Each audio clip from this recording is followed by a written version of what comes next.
Buenas tardes, bienvenidos al ciclo de Capacitaciones para la Industria Editorial con enfoque de género, nosotras también. En esta charla estamos con la editorial Libro Imaginario, estamos con Ángel Valdebenito y Angélica Panes.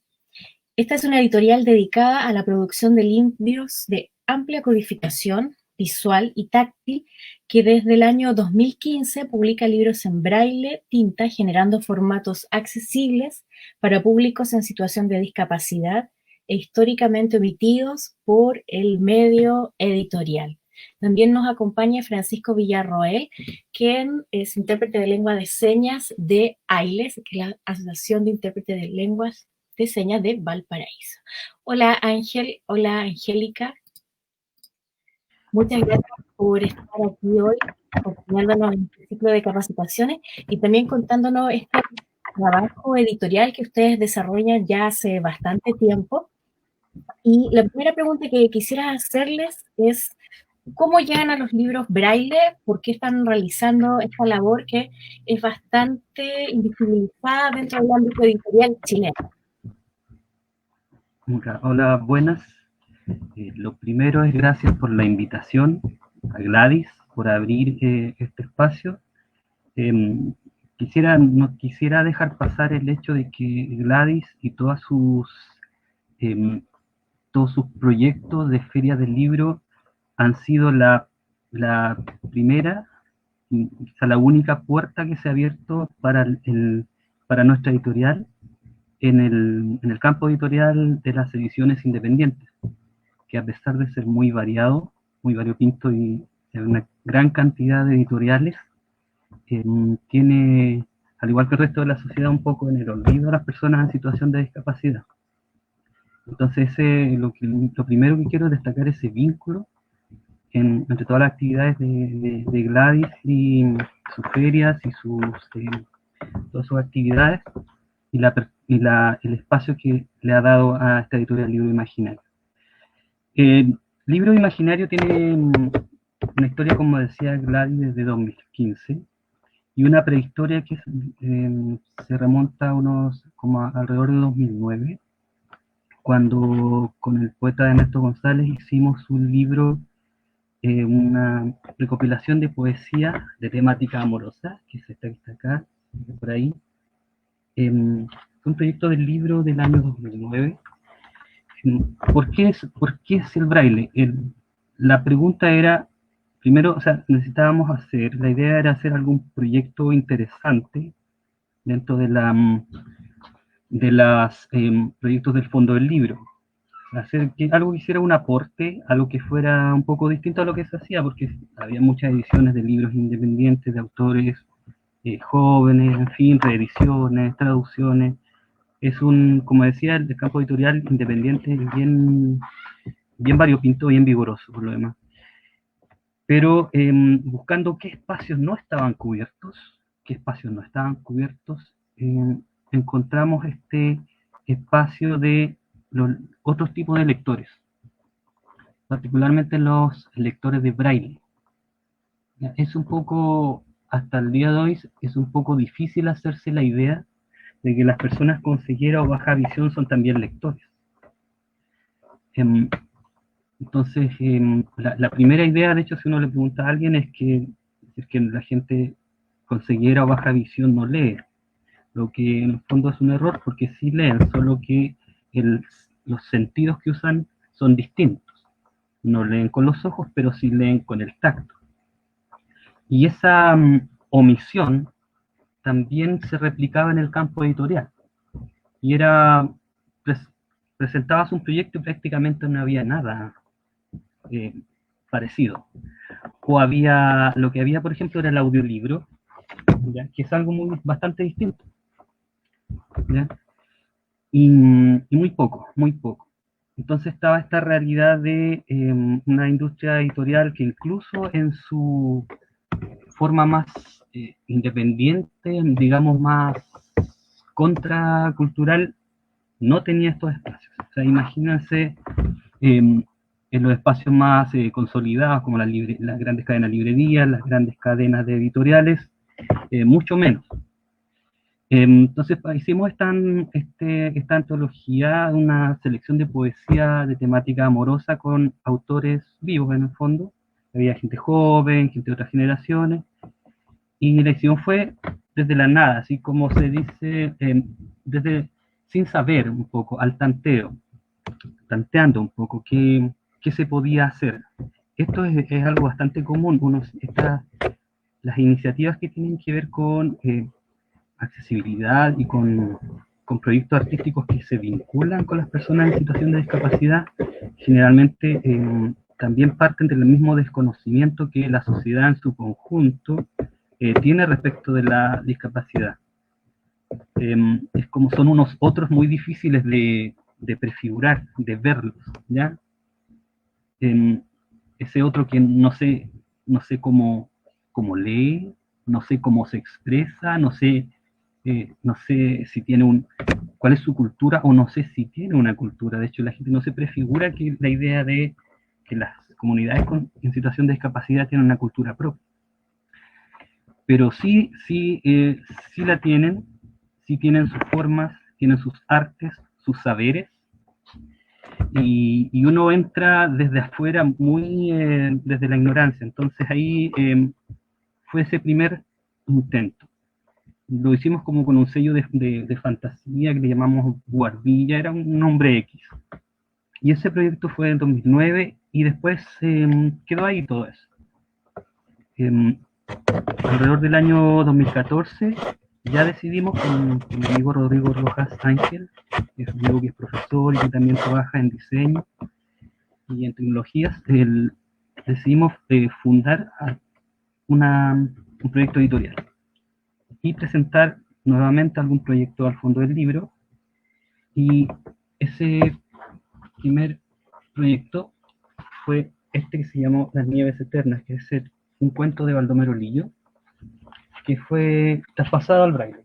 Al igual que el libro anterior, era algo relativamente simple, es decir, tomar texto y ponerlo en braille.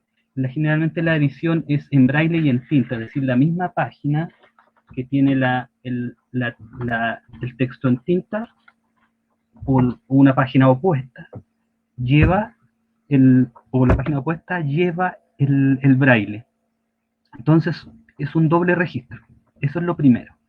Y esto es como la versión, digamos, más básica de un libro braille, que es, como les contaba, en la forma en que desde el afuera, desde un poco el desconocimiento y desde el intento de aportar, uno iba entrando a generar este tipo de proyectos.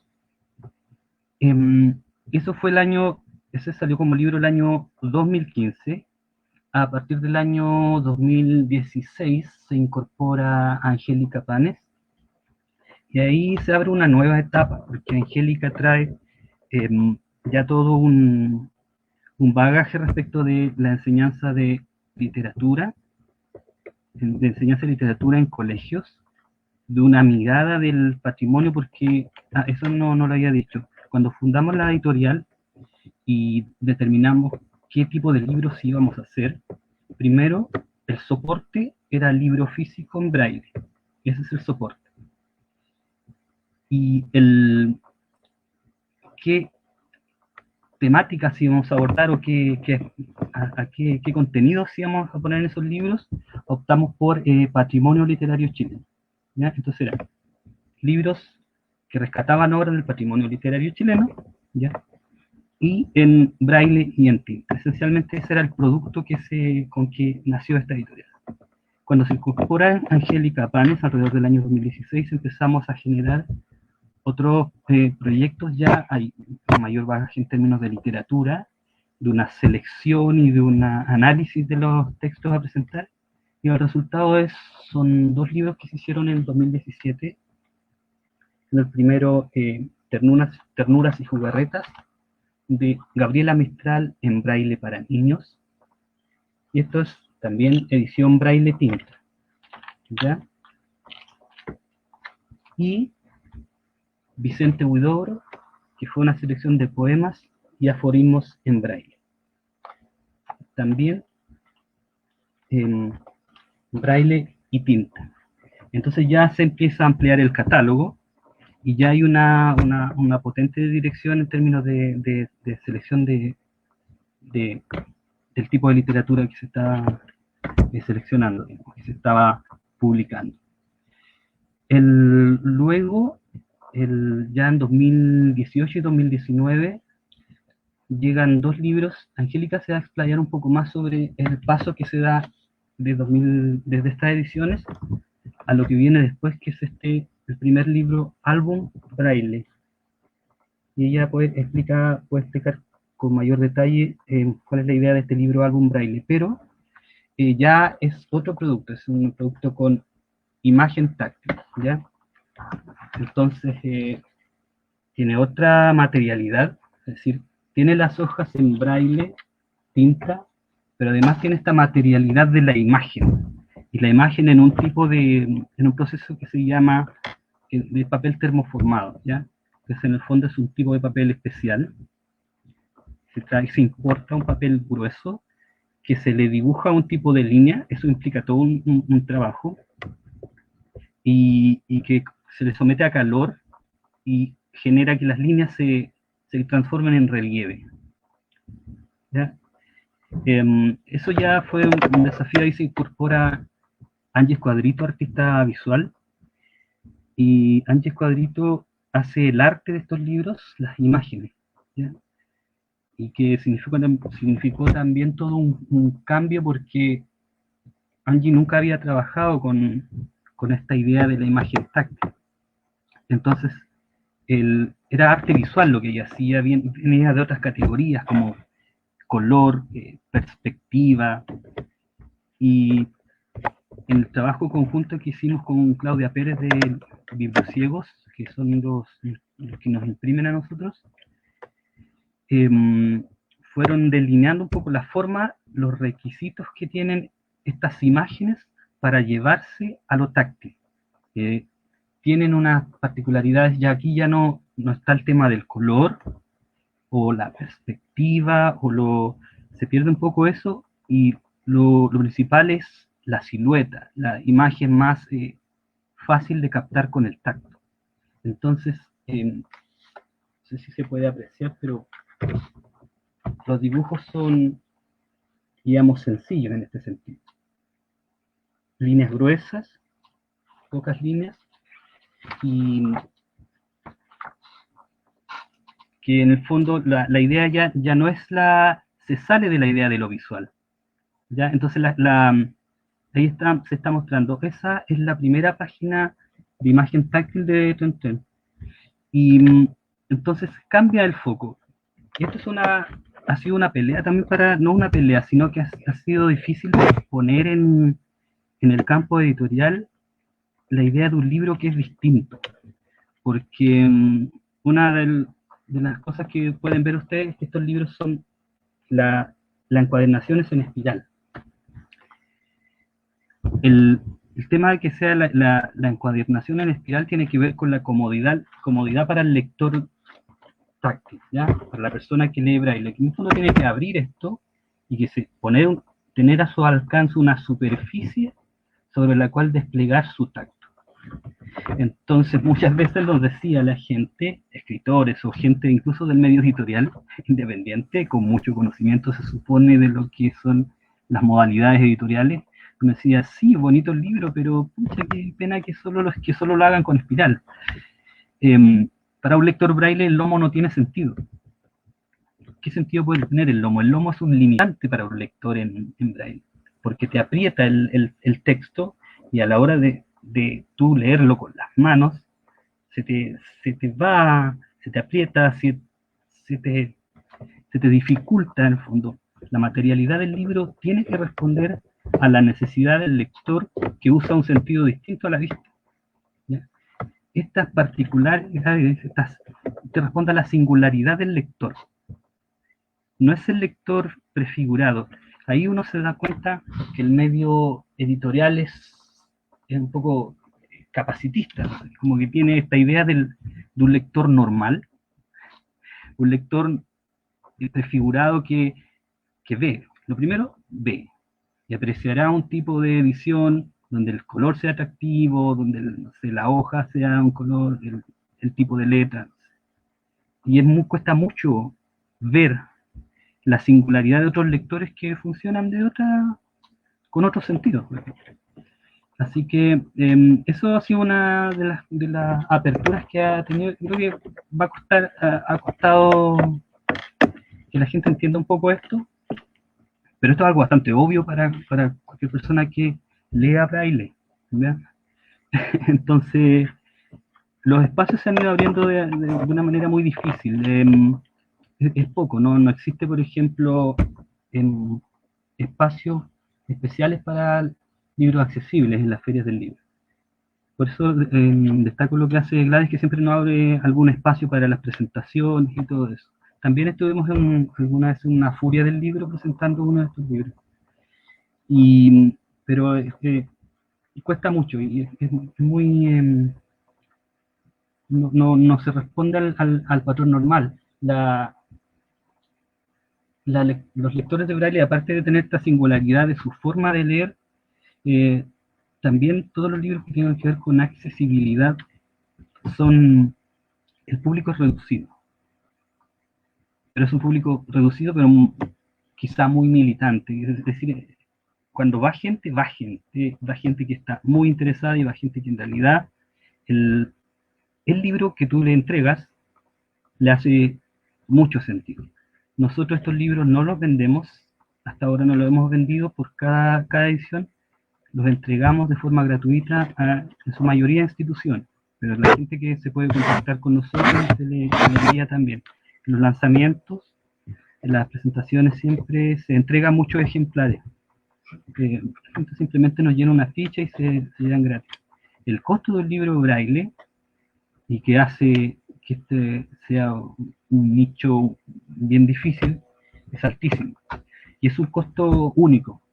A diferencia de la impresión en offset, donde tú, a medida que aumentas el volumen de ejemplares, cada libro te va saliendo más barato, porque tienes las planchas, que es un valor fijo, y de ahí vas agregando un poco más de papeles, puedes jugar incluso con las medidas de los papeles para ajustarle a los pliegos, en fin, puedes hacer muchas cosas que hacen que el libro puede ir bajando de precio a medida que hace más cantidades.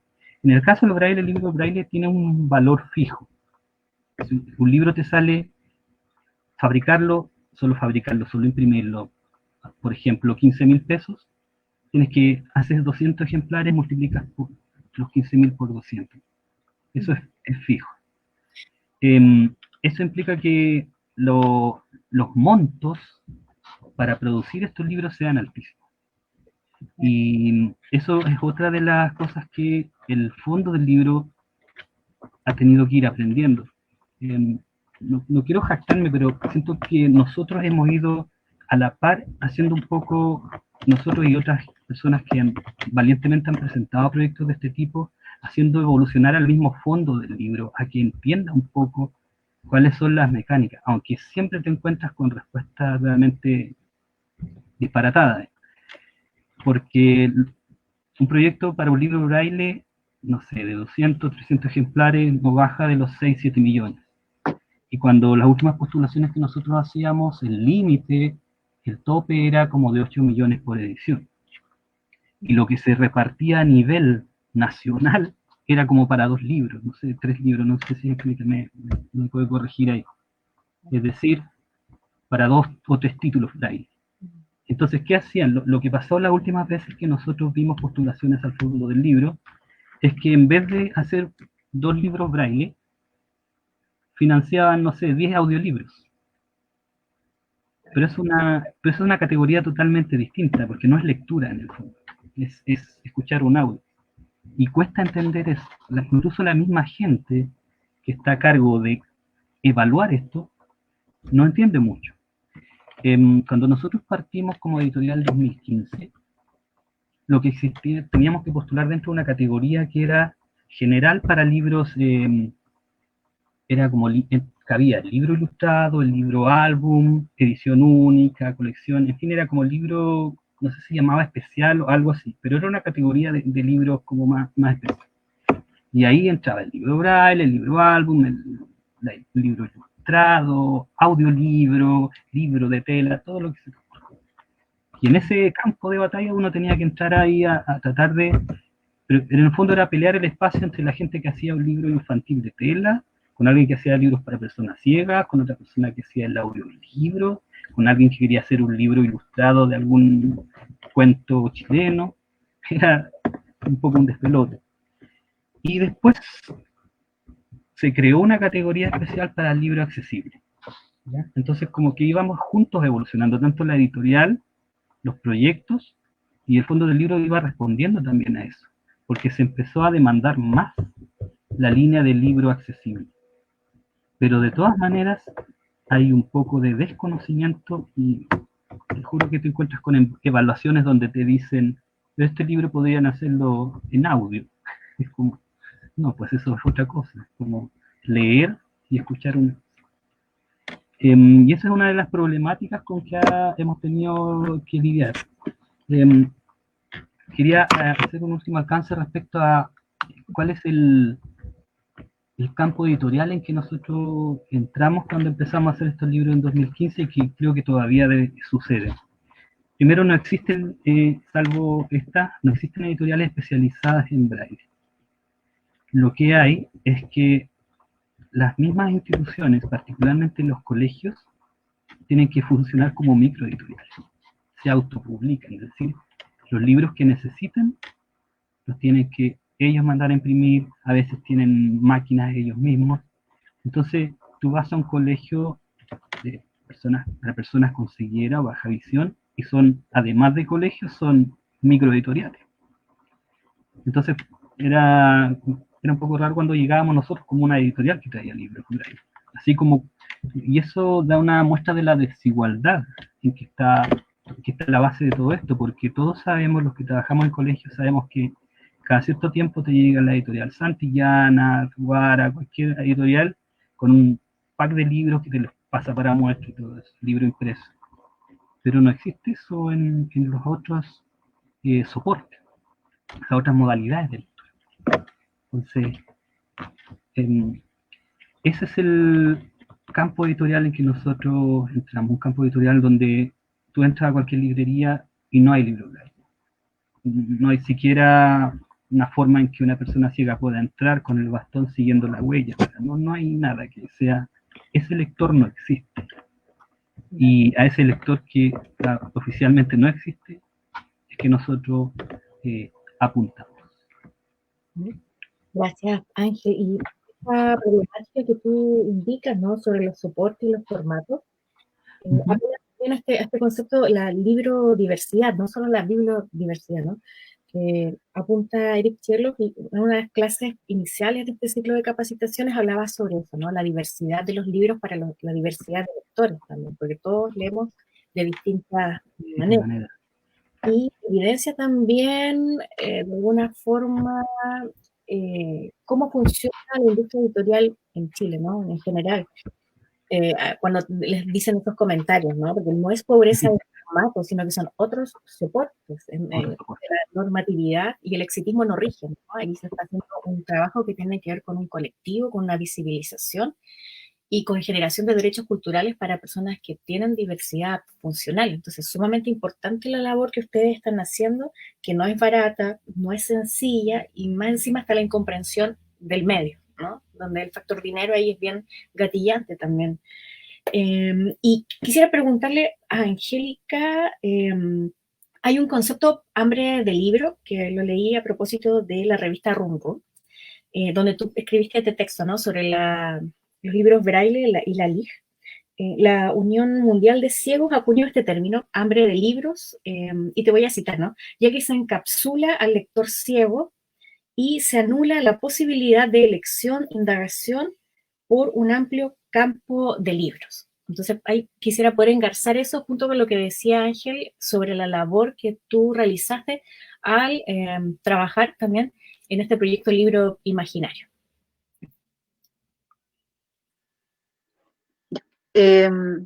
Antes de empezar, bueno, agradecerte la invitación a conversar sobre nuestro trabajo en Libro Imaginario. sí, bueno, ese término, hambre de libro, es un término acuñado por eh, como esta gran convención de personas ciegas que están siempre mirando qué pasa con el libro. Y ocurre aquello, que no hay un campo editorial que satisfaga a ese lector ciego, ese lector que lee en braille o que podría desarrollar su lectura de manera mucho más amplia, porque no hay libros en braille de manera eh, accesible, ¿no? No hay en librerías, es muy poco lo que hay. Entonces, nosotros trabajamos precisamente a partir de esa, eh, desde ese lugar, tratando bueno, hemos ido descubriendo lo que falta en ese ámbito. Entonces, y también este trabajo nos ha ido llevando hacia otros lugares. Yo de esos otros lugares, aparte de solo generar un libro tinta braille, como decía Ángel, este libro casi traducción, ¿no? De un texto en tinta y luego al costado la página en braille, a pensar cómo podríamos hacer un libro eh, que pueda ser leído eh, instantáneamente por un lector ciego y uno no ciego, que la imagen, el texto, eh, esté también a la vez en tinta, en el fondo hemos ido llegando a pensar la materialidad del libro, ¿no? Desde este formato o desde de esta codificación que es el braille.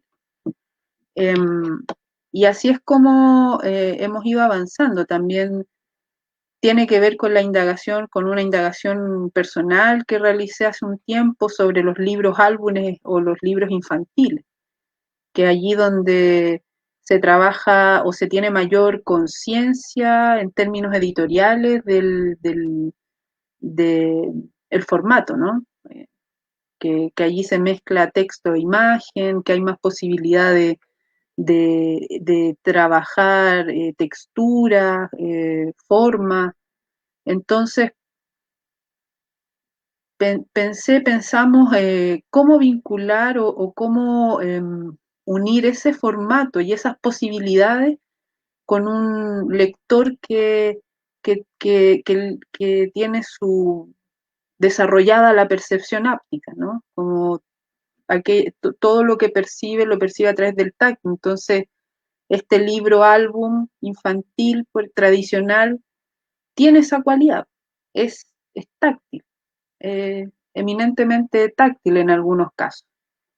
Y ahí se abrió esa ventana y llegamos a formular un libro inclusivo, diríamos, o mucho más inclusivo de lo que nosotros incluso imaginábamos también al principio o en algún momento.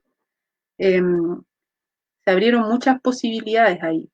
Voy a compartir una pequeña presentación para explicar lo que estoy diciendo. A ver si esto...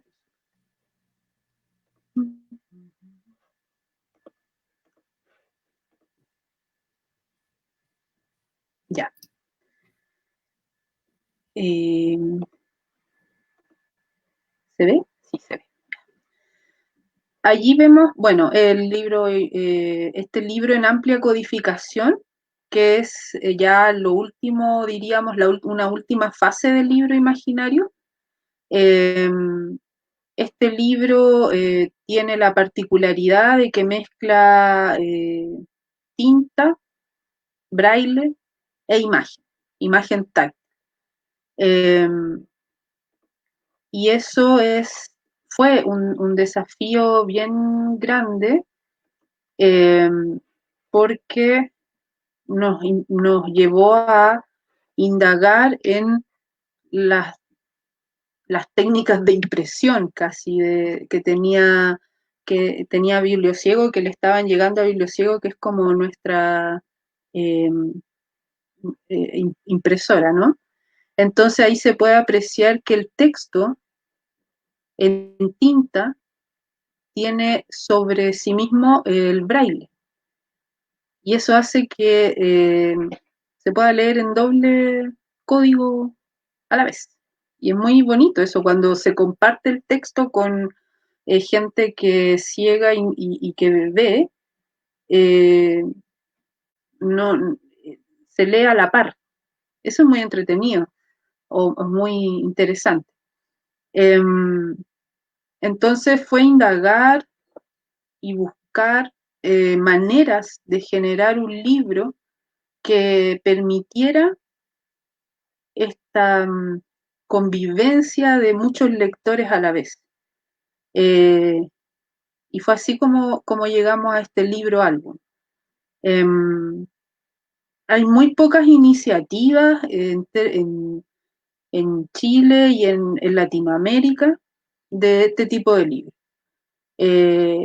Hay un libro en México que, bueno, en México hay una editorial que se llama Editorial Alboroto, que hace libros en tinta y braille, que sacó un clásico libro que se llama El Libro Negro de los Colores. En Argentina hay otras iniciativas, en Francia hay una microeditorial artesanal que trabaja este soporte, pero es muy poco en términos, diríamos, latinoamericanos o europeos o de este tipo de trabajo. Y eso es muy tremendo, me parece, porque omite a un público lector. Es lo que decía Ángel, los colegios enseñan braille a los niños, eh, pero después no tienen dónde practicar la lectura, ¿no? Y ahí hay un... no es como cuando uno aprende a leer y puede leerlo y va leyendo eh, las portadas de los diarios o los afiches y los puede ir practicando esa lectura inicial. Acá no hay nada donde podamos, donde puedan las personas o los niños lectores iniciales practicar su lectura. Entonces se, se da esta contradicción entre fomentar esta enseñanza, pero luego no cuidar esta lectura, no sé cómo explicarlo, como eh, eh, generar espacio para que se desarrolle esa lectura. Es muy poco terrible, me parece. Así que ese es el trabajo que levantamos con este libro. Eh, y también tiene esta particularidad que, como todo libro álbum, combina la imagen y el texto. En este caso el texto es el texto en tinta braille y tiene esta imagen táctil que va jugando con las texturas, con la forma, entonces se lee, ¿no? Tenemos esta narrativa visual, podríamos decir, tenemos una narrativa visual táctil. Entonces el lector ciego puede ir leyendo la historia ápticamente y, y transitando por el libro al igual que una persona que ve, ¿no? Y eso es muy, muy interesante. Eso principalmente es este libro álbum táctil, ¿no? Esa amplia codificación. No quisimos llamarlo inclusivo, pero porque me parece que el sello del libro tiene que ver con la manufactura, ¿no? Con esta codificación que tiene que permite que el libro sea accesible, ¿no? En algún otro encuentro hablábamos de la importancia de que los libros sean accesibles en precio, que lleguen a las bibliotecas, pero también en su formato. Allí es donde hay diría yo, estamos al debe, quizás la industria editorial está muy al debe con eso. No considera a un lector distinto, ¿no? O lo omite realmente. Y eso es también algo muy poco equitativo. Y lo interesante es que podamos también pensar el libro desde otros registros. Eh, y no solo no solo como solo hacerlo accesible, ¿no? Como jugar con esos registros y generar un libro desde esos registros. Eso también es un lugar al que hemos llegado con Libro Imaginario, me parece, eh, y que es importante. Sí. Y como decía, quisiera acotar algo para ver si podemos también ampliar la discusión que tiene que ver con la socialización de los libros en formato braille, que es súper importante, ¿no? No hay una educación inicial que nos enseñe a saber, ¿no? Cuestiones tan básicas como qué es el braille, cómo se escribe en braille, cuáles son las problemáticas de las personas ciegas. Y también tiene que ver con un factor institucional, ¿no? En el Mineduc, acá tengo un texto que la solicitud de texto escolar es adaptada a formato braille o macrotipo, ¿no? Y dice con letras altas, en mayúscula, los textos escolares adaptados en formato braille y macrotipo son exclusivamente para estudiantes con discapacidad visual, ceguera o baja visión, por lo tanto, no deben ser solicitados para estudiantes con otro tipo de discapacidad. Entonces, ya desde la institucionalidad hay una violencia que se ejerce frente a sujetos o sujetas que no son, entre comillas, aptas para el extractivismo comercial, ¿no? Entonces hay un factor económico súper grave, porque imagino que los niños y niñas que provienen de clases socioculturales más altas no requieren de este tipo de apoyo, ¿no? Entonces ahí ya hay un problema grave que no resuelve Senadis, ¿no? Pero sí lo están resolviendo ustedes de manera independiente. Entonces, también hay un diagnóstico de toda la estructura de la institucionalidad cultural en Chile, ¿no? Y yo quisiera también pedirles si pudieran explicar qué significa un libro braille, ¿no? ¿Cómo se lee? ¿Cómo llega alguien a poder leer de esta manera áptica que tú decías, ¿no? Con el tacto. ¿Cómo se llega a ese proceso?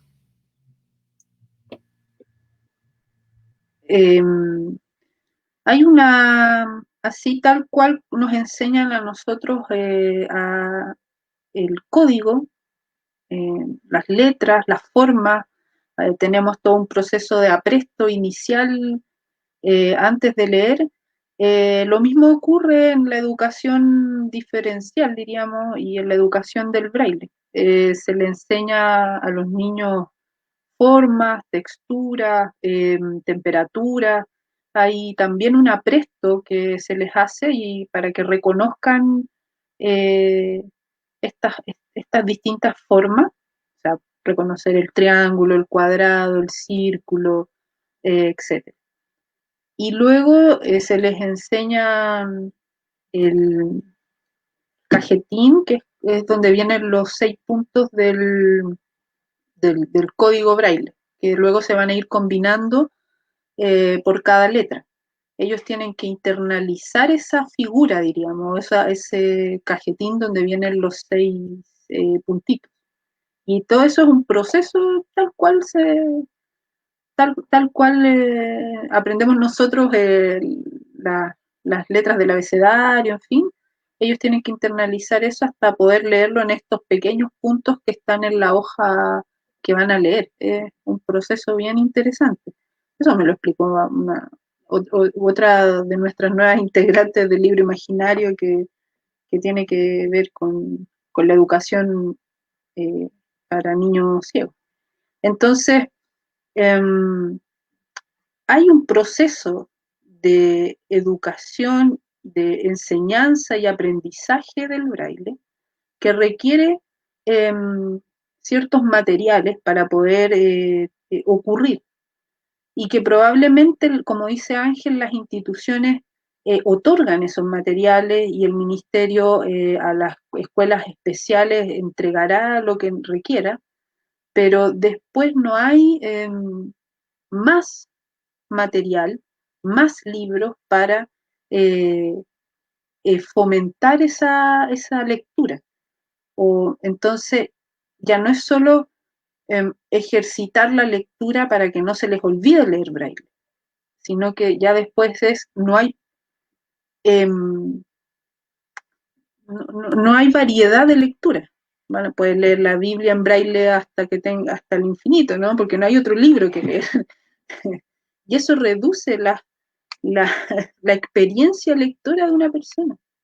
Eh, o sea, si ya las experiencias lectoras pueden ser reducidas por otros factores, ¿no? Económicos, culturales, en fin, sumémosle a eso la accesibilidad, ¿no? Entonces queda aún más en desmedro ese lector. Sí. Y hay una experiencia respecto del activismo de personas ciegas, ¿no? Por ejemplo, Helen Keller, que fue el estandarte de, entre comillas, ¿no? Buenas prácticas educativas, porque ella logró leer y ser una importante oradora, pero cuando ella decidió seguir una línea política, en este caso el feminismo, como activista por los derechos no solo de las personas no videntes, sino por las mujeres en general, la prensa la silenció, ¿no? Dejó de existir Helen Keller. Entonces, lo que tú dices es súper importante, tener eso en cuenta, ¿no? Sujetos que están domesticados, ¿no? No se puede, no pueden escoger qué leer, no pueden desplazarse libremente porque no se los permiten las condiciones de las calles. Y ahí hay también una noción de la eliminación o silencio del dolor, ¿no? Como del dolor de otros, no ponerse en el lugar de otras personas. Y esto están haciendo un trabajo de divulgación y de amplitud como de espectros desde la cosmovisión, ¿no? Desde la propia reflexión de las personas ciegas. Y también están desarrollando un proyecto que es sumamente atractivo, que son ciclos de charlas, ¿no? Experiencias inclusivas, encuentros, diálogos y participación en conjunto con el Magíster en Educación para la Inclusión, la Diversidad y la Interculturalidad de la Universidad de Valparaíso. Me gustaría si nos pudieran hablar de este encuentro de experiencias inclusivas y las conclusiones que han podido ir sacando a propósito de las múltiples experiencias de las personas que han ido participando en estas charlas, por favor.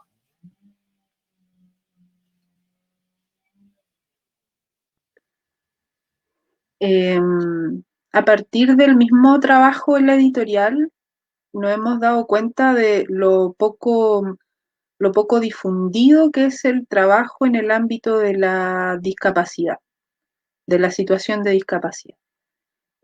Hay proyectos que surgen, que son muy interesantes, muy potentes, pero que no tienen difusión. Entonces ahí entra la otra, diríamos, arista de esto que es la cadena, ¿no? Del producto, por decirlo así, cultural, que no solo tiene que ver, bueno, que no solo ocurre con el libro, sino que con todas las actividades culturales que surgen, que es la difusión. Eh, entonces, observando eso y también viéndonos de alguna forma afectados por eso, o sea, mientras más difusión hay, más existe el proyecto. Mientras más difusión hay de los libros braille, eh, más gente llega a ellos, más instituciones, más personas, etcétera. Pero si no, se pierde el proyecto, queda aislado. Entonces, eh, en ese camino, y ya de lleno en el camino, diríamos, de la inclusión, con Ángel ingresamos a estudiar en este magíster en educación para la inclusión, la diversidad y la interculturalidad en la Universidad de Valparaíso. Eh, y en ese trayecto es que pensamos proyecto un poco más grande de difusión de prácticas inclusivas, ¿no? Que permita el diálogo, el encuentro, la red de colaboración entre personas que estén desarrollando proyectos en esta línea. Y una arista de ese proyecto es lo que hago yo, que son estos encuentros de experiencias inclusivas, donde cada semana hemos hablado desde distintas áreas con personas que estén vinculadas a actividades eh, en inclusión. Entonces, hemos hablado acerca de deporte e inclusión, experiencias artísticas, eh, accesibilidad en el libro, etc. Y Ángel quizás pueda contar la otra arista del proyecto. Sí, la otra arista de este proyecto macro es un repositorio, y eso estaría a cargo mío, que en fondo poner en línea materiales que emerjan desde esas experiencias inclusivas. Y o sea, Angélica se explayó sobre lo que lo hacía necesario. Este proyecto macro, donde el lugar de encuentro, de difusión también, y de donde emerjan estas voces también. Estas voces, estos discursos, estas narrativas están atomizadas por ahí. También tiene que ver el hecho de que sean muy políticos, también el que no tenga mucha acogida. Por ejemplo, Senadi va por un lado, y las experiencias inclusivas que nosotros vemos o que se ven, las que están en terreno, las que realmente están avanzando, van por otro lado. Y hay mucha controversia. Entonces, pero eso está en el marco general de algo que ya hace aguas por todos lados, que tiene que ver también con lo que pasó desde el 18 de octubre y todo eso, que es la incapacidad de la institucionalidad, del Estado y de toda la institucionalidad, de responder a la diversidad que es real en el mundo. La diversidad es la norma en el mundo en que vivimos. Sin embargo, siguen siendo los discursos centralistas, unificados, monolíticos, ¿ya?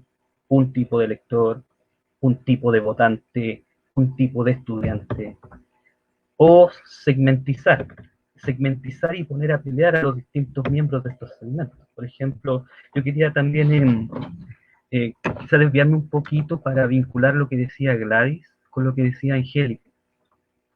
¿Ya? Entonces, cuando nosotros abrimos estos espacios o cooperamos en el fondo en abrir estos espacios, porque al final el, la idea es que uno se diluya en esto y que emerjan las voces y las experiencias de estas personas.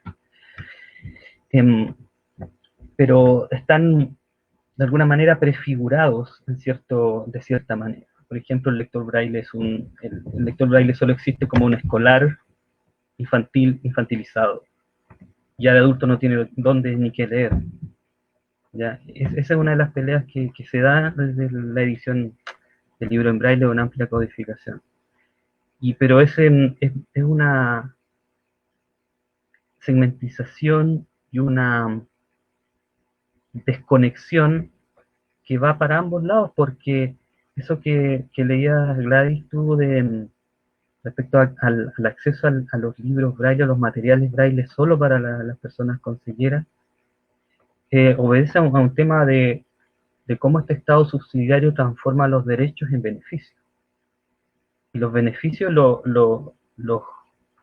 pone los emite de una manera bastante parcelada.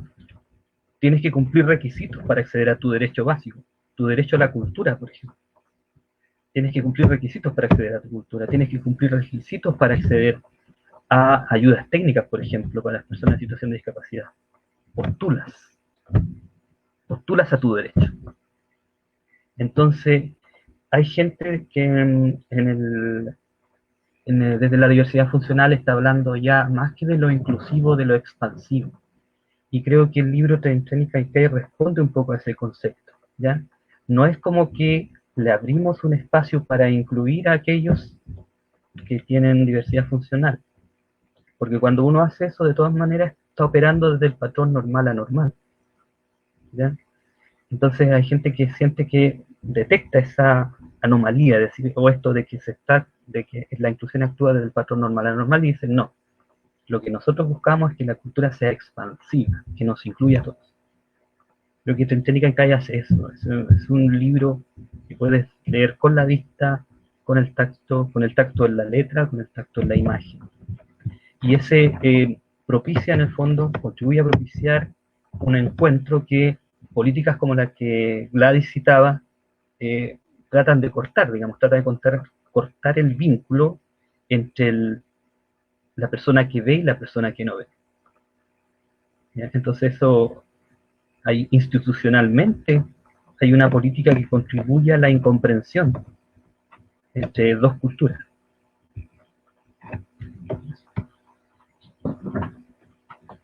Y es interesante esa idea también de pensar el libro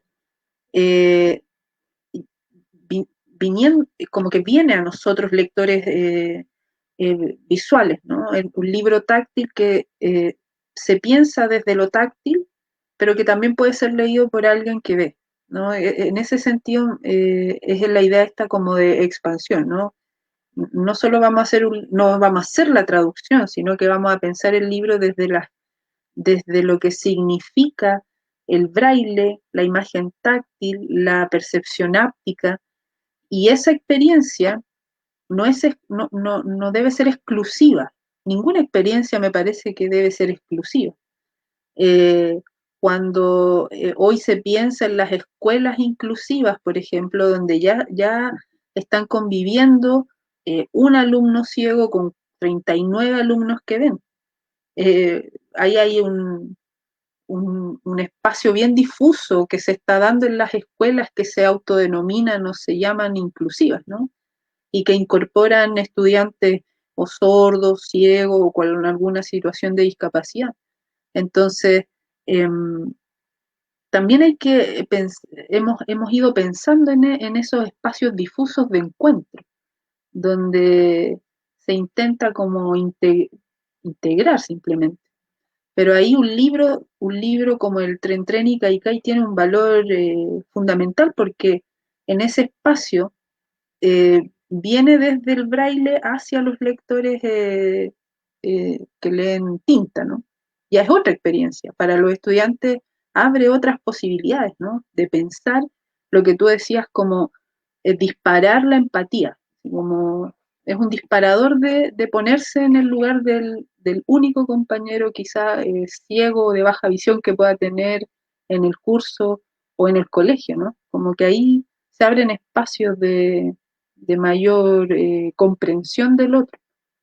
Y eso es importante en el plano educativo y yo creo que en general, en, en la vida, ¿no?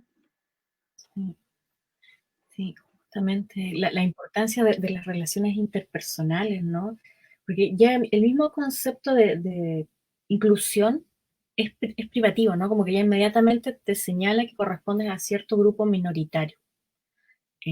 Como si el egoísmo no sé, la falta de ética no fueran también discapacidades, ¿no? Formas no éticas de guiarse por la vida, ¿no? Entonces hay también una conceptualización bien equívoca. Tenemos varias preguntas porque ya estamos llegando al cierre. Yo les agradezco un montón esta conversación que ha sido muy interesante y muy emotiva también, porque estos tipos de proyectos que ustedes realizan tienen que ver mucho con el afecto y la responsabilidad política. Así que no por eso son pocos, ¿no? Son pocas las personas que se abocan a estas cuestiones. Está Gaudencio Gaudello, él es de Brasil, de la editorial cartonera Viento Norte Cartonero, y tiene una pregunta: si han publicado algún libro con textos de personas no videntes, o si lo tienen en proyecto.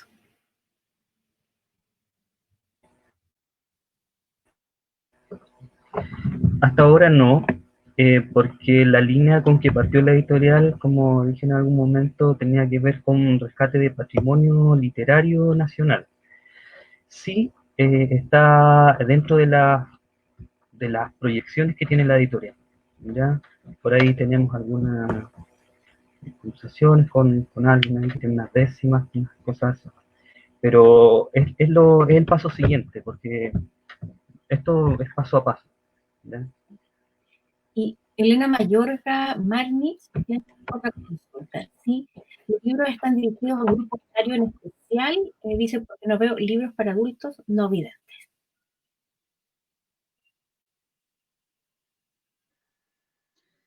En general los libros son para todo tipo de lector.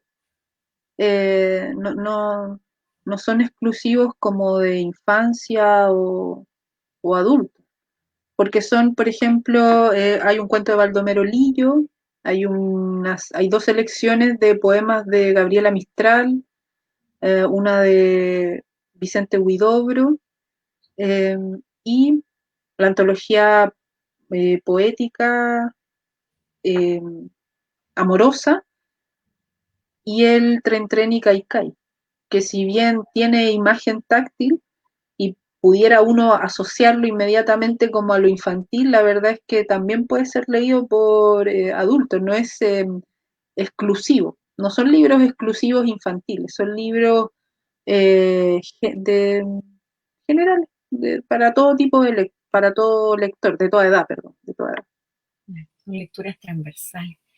Y bueno, quizás sería bastante bueno poder continuar esta charla en alguna capacitación o alguna clase que pudieran ustedes realizar dentro de este mismo proyecto, porque hay mucha gente viéndolo desde las distintas plataformas que tenemos y es necesario que nosotros nos volquemos, ¿no? a otras formas de lectura. Así que les dejo esa invitación, sería fantástico si la siguiente semana o la próxima, y de acuerdo con su tiempo, porque ambos hacen clases y esta realidad virtual es compleja, ¿no? Y bueno, aquí está las redes sociales del Libro Imaginario, que es en Facebook, Libro Imaginario, donde pueden ver los libros, contactarse con Ángel y con Angélica.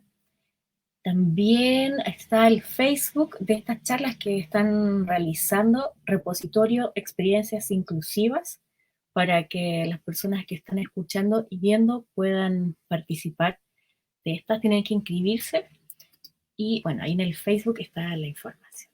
Así que muchísimas gracias, le agradezco también a Francisco Villarroel que haya estado con nosotros. Gracias Angélica, gracias Ángel. Y bueno, yo creo que vamos a seguir con estas conversaciones ya en otros formatos dentro de este mismo proyecto, porque sería maravilloso poder acercarnos y también capacitar, enseñar, ¿no? Con la labor que ya llevan durante tantos años. Así que un abrazo muy grande, nos vemos pronto. Muchas gracias. Muchas gracias, Gladys. Gracias, Francisco. Gracias, Francisco. Chao. Chao. Adiós.